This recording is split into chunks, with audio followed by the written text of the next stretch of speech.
इनकी दिक्कत ये है, ये कह रहे हैं भारत की डिप्लोमेसी अगर ठीक होती, भारत अगर अच्छे से डिप्लोमेटिक फैसले लेता तो स्ट्रेट ऑफ हॉर्मूज भारत के लिए खुल जाता। कौन सी कह रहे हैं स्ट्रेट ऑफ हॉर्मूज खुला है? ये कह रहे हैं बाकी कंट्री से हमें मतलब नहीं है, इनको बाकी कंट्री से मतलब नहीं है, इनको भारत से मतलब है, भारत सरकार से मतलब। मैं कह रहा हूं इनसे भारत से ही मतलब है, तभी भारत के जहाज पास हो रहे हैं। क्या भारत पे टैक्स लगा है? अभी ईरान के फॉरेन मिनिस्टर यहां पे आए थे, उनके सामने कहा स्ट्रेट ऑफ हॉर्मूज जो है उसको खुलना चाहिए। इसके पहले रशियन फॉरेन मिनिस्टर ने कहा कि भारत के साथ हम लॉन्ग टर्म स्ट्रेटेजिक तय करेंगे। यूएई में जहां प्रधानमंत्री जी गए वहां पे लॉन्ग टर्म एलपीजी की डील करी है, पर इनको नहीं दिखेगा। इनको समस्या यह है कि भारत काम नागरिक सड़क पे क्यों नहीं निकल रहा। भीड़ तंत्र जो अरविंद केजरीवाल कन्वर्ट करना चाह रहे थे, लेकिन प्रदीप भंडारी जी, दो बातें भी एक साथ नहीं हो सकती ना। एक तरफ आपकी सरकार कहती है सब ठीक है, एक तरफ आपकी सरकार कहती है हमारे पास स्टॉक्स हैं, एक तरफ पेट्रोलियम मिनिस्टर कहते हैं सब ठीक है, सब अंडर कंट्रोल है, और दूसरी तरफ महंगाई की मार जनता पर डाल देते हैं। तो दोनों चीजें एक साथ नहीं हो सकती। हम में से सब में से किसी को नहीं पता कि ये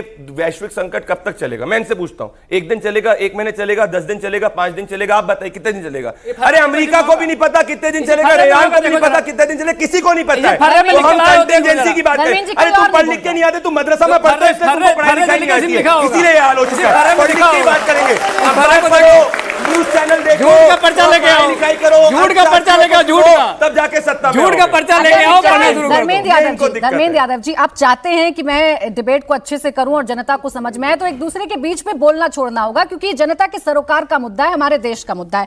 अब संजीव जी, सवाल यही है, सरकार ये कह रही है हम पहले दिन कर देते, तब भी आप चिल्लाते, तब भी आप कहते कि सरकार को देखिए देश की चिंता नहीं है, दुनिया ने नहीं बढ़ाए, हमारे देश ने बढ़ा दिए। सरकार ने आज बढ़ाए हैं, तब भी आपको दिक्कत है कि देखिए आज क्यों बढ़ा दिए, तो चुनाव को देखकर फैसला है। करे तो करे क्या सरकार? नहीं, हम ये कह रहे हैं कि जो आवाहन अब आज कर रहे हैं वो 3 महीना पहले कर सकते थे। 3 महीने पहले अब देखिए, ये गलत बात है, ये गलत बात है। मैंने बीच में नहीं बोला, सुनो मेरी बात, मैंने बीच में नहीं बोला। तो क्या सुनने की क्षमता रखो तुम। अब इनके साथ में चुप कराइए, ऐसे में डिबेट नहीं करता, ये मूर्खों से डिबेट नहीं करता मैं, अगर मूर्खों से डिबेट नहीं करता, चर्चा नहीं होगा, ये मूर्खों से डिबेट नहीं करता मैं, ये मूर्खतापूर्ण डिबेट नहीं करता मैं। चुप कराइए इनको, मैं चुपचाप सुनता रहा, चुपचाप सुनो, चुपचाप सुनो। अरे तुमसे भी हमने मूर्खतापूर्ण बातें नहीं, मूर्खतापूर्ण बातें नहीं। प्राची जी थोड़ा बड़ा दिल दिखाइए। अगर देश देख रहा है, मूर्खों की तरह व्यवहार करना बंद करो, मूर्खों की तरह व्यवहार करना बंद करो। अरे मुक्ता आप करते हो, पंजाब में 15 गाड़ियों में घूमते हो, बोलने नहीं दूंगा फिर। अच्छा रुक जाए, देश देख रहा है। मेरा कहना बस इतना है कि प्रधानमंत्री 3 महीना पहले भी आह्वान कर सकते थे। ठीक है। पूरे विश्व पिछले 3 महीने से तैयारी कर रहा है कि अगर ये संकट हो, इस संकट से हम कैसे जूझेंगे। परेशानी यह है कि देश के प्रधानमंत्री को देश के प्रबंधन की जिम्मेदारी थी, लेकिन देश के प्रधानमंत्री चुनाव के प्रबंधन को चुना, और चुनाव के प्रबंधन की बात जब आती है, चुनाव के प्रबंधन की बात जब आती है, इसका मतलब अरविंद केजरीवाल पंजाब में क्या कर रहे हैं? ऐसे डिबेट नहीं करूंगा। चुप कराइए, तुम मूर्ख हो। आपका साथी पूर्ण बातें बंद करो, मूर्खतापूर्ण बातें बंद करो, इसीलिए दिल्ली में सत्ता बंद करो। Pradeep ji, I am requesting you please, ऐसे नहीं हो पाएगा। प्राची जिन्होंने 8 बार दूसरी बारी किया है, चाहते हैं कि सरकार का पक्ष है तो बिल्कुल रुक जाएं, आप दोनों की बात आने दीजिए। तो परेशानी यह है कि जब प्रधानमंत्री को देश के प्रबंधन की जिम्मेदारी 12 साल से करनी थी, उन्होंने चुनाव का प्रबंधन किया। ये 3 महीने क्यों नहीं आह्वान किया? क्योंकि बंगाल में चुनाव था, बंगाल में चुनाव का प्रबंधन कर रहे थे, देश का प्रबंधन भूल गए। तो इसका मतलब यह है कि नरेंद्र मोदी जी देश के प्रधानमंत्री कम है, बीजेपी के प्रचार मंत्री ज्यादा हैं, चुनाव मंत्री ज्यादा हैं। एक बात आप बताइए, आपने अभी एक और बात कहा कि सभी मंत्रियों ने सुन लिया, काफिले कम कर दिए। आपने देखा प्रवेश वर्मा यहां के मंत्री, रील देखा आपने कि वो साइकिल पर चल रहे हैं, 4 गाड़ी से रील बन रही है। इनके लिए रील की अपॉर्चुनिटी है, ये प्रोपेगेंडा करते हैं, ये कोई मतलब नहीं है इनको देश से, कोई मतलब नहीं है मुद्दों से। एक बात बताइए आप, मैंने एक खबर और बताई, एक बात बताइए आप। जज साहब कर रहे हैं सुप्रीम कोर्ट, अच्छी बात है, प्रोपेगेंडा नहीं अच्छी बात है, वो तो रील नहीं है। इनका प्रोपेगेंडा आपने देखा ना, ये कैसे साइकिल चल रहा है, पीछे से रील बन रहा है। एक बात आप समझिए कि प्रधानमंत्री देश को आह्वान कर रहे हैं कि आप 95 रुपए का तेल मत खरीदिए या कम खरीदिए, लेकिन प्रधानमंत्री के एक दोस्त अमेरिका में कहते हैं कि हम 95,000 करोड़ रुपए आपके यहां निवेश करेंगे और 14,000 नौकरी देंगे। क्यों? कहते हैं कि हमारा एक केस ड्रॉप कर दो। तो प्रधानमंत्री के दोस्त 95,000 करोड़ अमेरिका को देंगे और यहां बैठे नौजवान कहेंगे हम 95 रुपए का तेल नहीं खरीदे। तो मेरा यह कहना है, अब मेरा 12 साल में प्रधानमंत्री ईमानदारी से कोई एक काम किए हैं तो चुनाव प्रबंधन का काम किया है। एक बात बताइए आप, एक बात बताइए, पंकज चौधरी जी ने एक आंकड़ा दिया।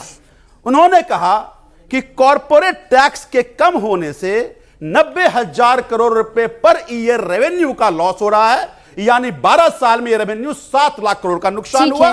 दूसरी बात, रसिया का और यूक्रेन की लड़ाई हो रही थी, ठीक है, इंडिया को तेल रियायत दर पे मिल रहा था, निजी कंपनी को रियायत दर पे तेल मिला। क्या क्या इन्होंने, वही कंपनी उस तेल को रिफाइन करके यूरोप जाके बेच रहे हैं। संजीव जी, आपने कहा कि 3 महीने पहले क्यों नहीं आह्वान किया, 3 महीने बाद ही क्यों आह्वान किया? चलिए, देर आए दुरुस्त आए, आए तो सही कम से कम। अब ये जो बचत वाली पॉलिसी है, ये ठीक है कि नहीं है? मैं बस इतना जानना चाह रही हूं, मेरे विपक्ष का मत क्या है इस पर। तब सवाल नियत पे खड़ा होता है कि क्या वाकई आप नियत पर करिए, इफ एंड बट करिए। सर, मैं कह रही हूं, आप जितने सवाल करने हैं प्रदीप भंडारी जी से, निशा जी से, दोनों से करिएगा, ये जवाब देंगे, मैं आपको पूरा मौका दूंगी। बस इतना बता दीजिए कि जो तस्वीर मेरा देश इस वक्त देख रहा है और जो खबर मैं अपने देश को बता रही हूं कि सुप्रीम कोर्ट के जजेस भी कारपूलिंग कर रहे हैं और वो कह रहे हैं कि सुनवाई भी हम वीडियो कॉन्फ्रेंसिंग से करेंगे, ये ठीक है कि नहीं है? नहीं, देश की जरूरत है, अच्छा कदम है। मैं प्रधानमंत्री की नियत पे सवाल खड़ा क्यों कर रहा हूं? एक बात समझिए, एक तरफ कह रहे हैं कि इंडिया की ऑयल की क्राइसिस है, दूसरी तरफ ये कह रहे हैं कि हम रसिया से ऑयल नहीं लेंगे। क्यों? कब कहा? अरे आप 4 दिन पहले की रिपोर्ट देख लीजिए, वहां का तैयार नहीं। मैं आपको न्यूज दिखा दूं, मैं आपको न्यूज दिखा दूं। एक मिनट, प्राची जी, आज से 4 दिन पहले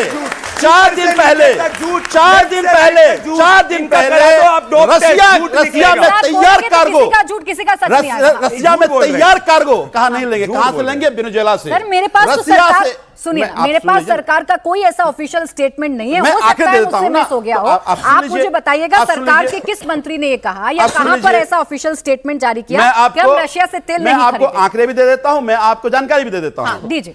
प्रधानमंत्री ये कह रहे हैं कि हम तेल खरीदेंगे वेनेजुएला से। क्यों? क्योंकि अमेरिका कह रहा है वेनेजुएला से तेल खरीदो।